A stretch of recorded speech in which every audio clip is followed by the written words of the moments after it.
Welcome to Elf Insects and Twigs in Winter. This is Center 2, Exploring Galls. In this center, you're going to get the kids to learn what galls are and how they aid in the life of some insects. And so in this bin are handouts, or not handouts, but information pages and a box that has gall samples in it.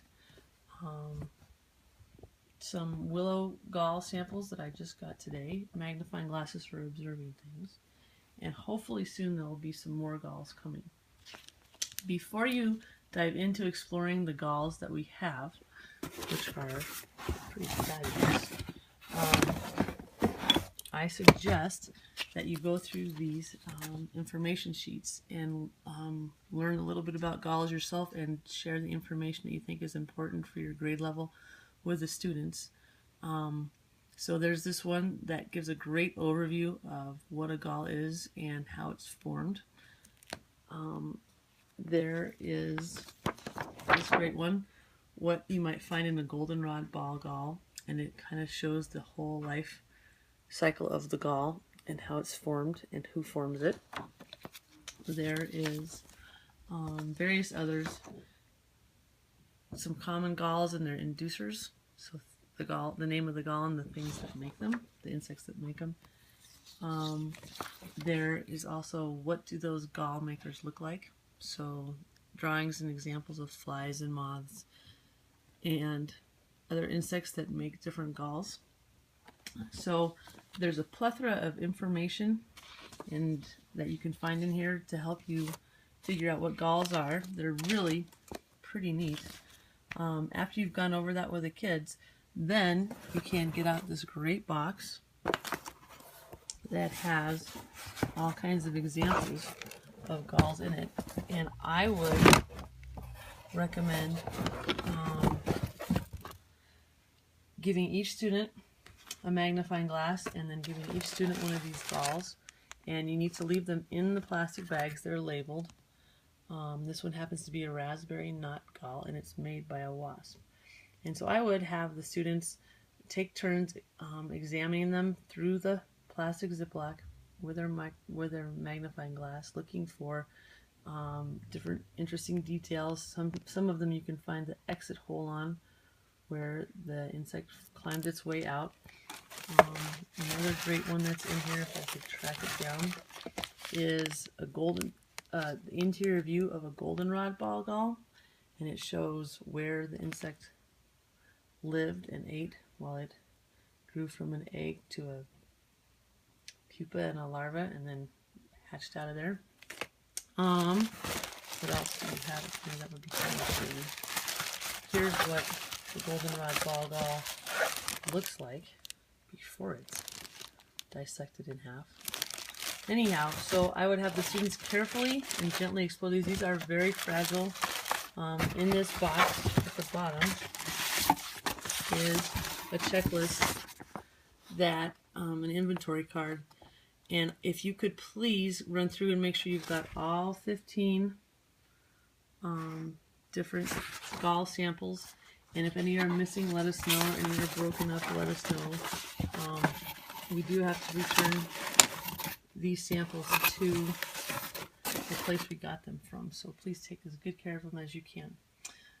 So next comes the actual dissecting and observing of local galls. And so it's your job as the volunteer to go out and get some samples for the students to take a look at. In years past, we were able to find lots of rabbit brush galls, and these were super easy to dissect. You could just about split them open with your fingernail. However, this year we're having a hard time, so if you happen to find any of these, if you could email us and let us know at mitchelelf@gmail.com, that'd be great. Otherwise, I was able to find these willow galls, or galls on willow trees, near a waterway, and that's going to have to do for now. But there's some explanation in the outline of other galls you could check out and places you could look.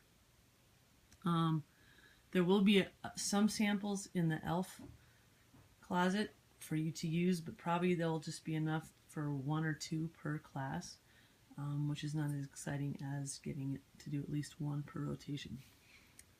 This one I sliced open, and you can see the inside, and that's where the insect has been living. And I think, if I didn't lose them, where'd they go? There's the little insect larvae that came out of my gall. And I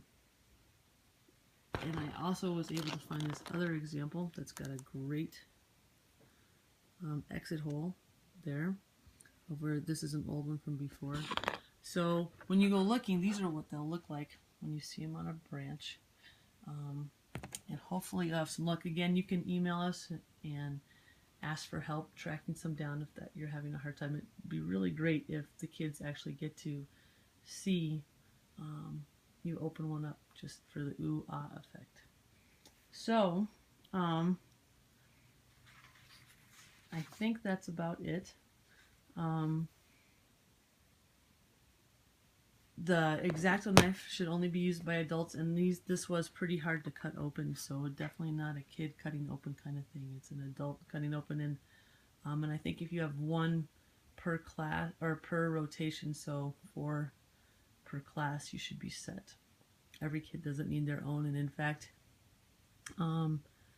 you could use. I'll leave some of these in there for them to just look at whole, and that could also help with observation time. If you have any questions, you can email us at mitchellelf@gmail.com, and good luck. Thanks.